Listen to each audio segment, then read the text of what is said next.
Hi, welcome to the third and final clip of the second module for the Photoshop video editing tutorial. In this clip, we'll be working with keyframes to animate a video's position, opacity, and size. A keyframe basically records certain aspects or characteristics of your video, then with the addition of a new keyframe, allows these aspects to be changed over time. Let's look at an example. Let's open a video by clicking Open and navigating to video_4.mp4. This document's size and frame rate will correspond to the size and frame rate of the video itself, so no need to change either of those. Once you have a video on your timeline, you can untwirl its options by clicking the arrow next to the layer name in the timeline window. Here you'll see options for position, opacity, and style. We'll only be working with position and opacity today. Let's say we want to animate the video moving to the right.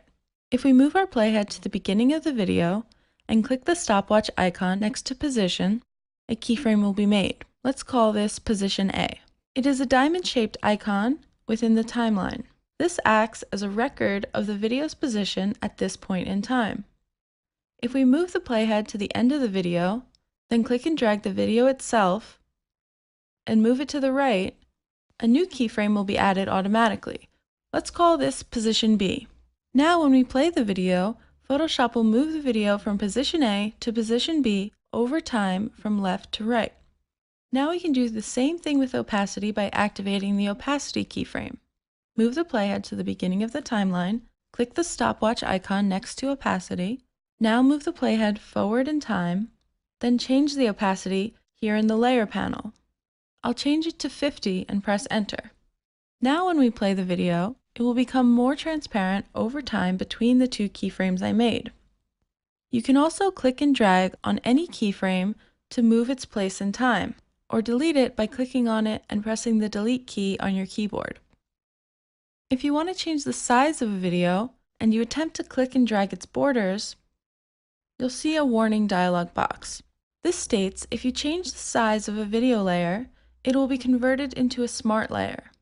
Smart layers allow you to scale, rotate, skew, distort, perspective transform, or warp a layer without losing image data or quality. Once you click Convert and you alter the size of the video and press Enter, you'll then be able to continue keyframing. You'll notice the Position keyframe changed to the word Transform. The word transform refers to the ability to change position, but also skew and alter positions and rotations of the image or video. Now you can animate the position as well as the size and proportions of the video. If we move the playhead to the end of the video, squash the video, as well as move it and then press enter, it will create a new keyframe. When we play it, the video will move and squash over time. Okay, let's apply this to our project from the previous clip. Opening up our document with our fades and crossfades, I'm going to add video_4.mp4 to this project. Right now, I don't want this video to be added to my existing video group, so I click on the background layer before importing, and that will ensure that it is imported on a separate layer when I import as video layer from file. Okay.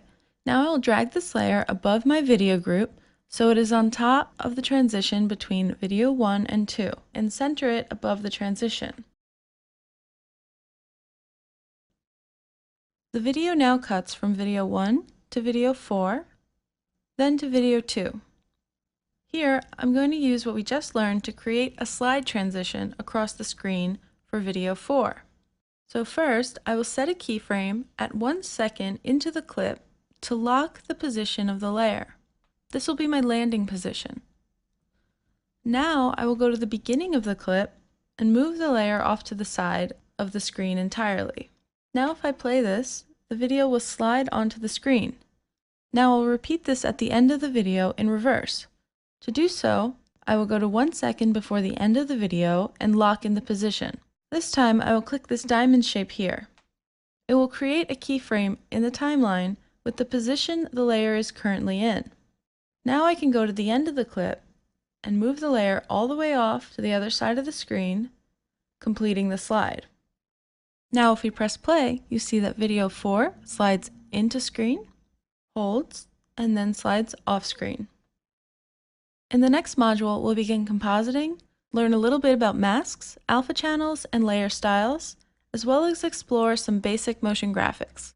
Thanks for watching and see you next time.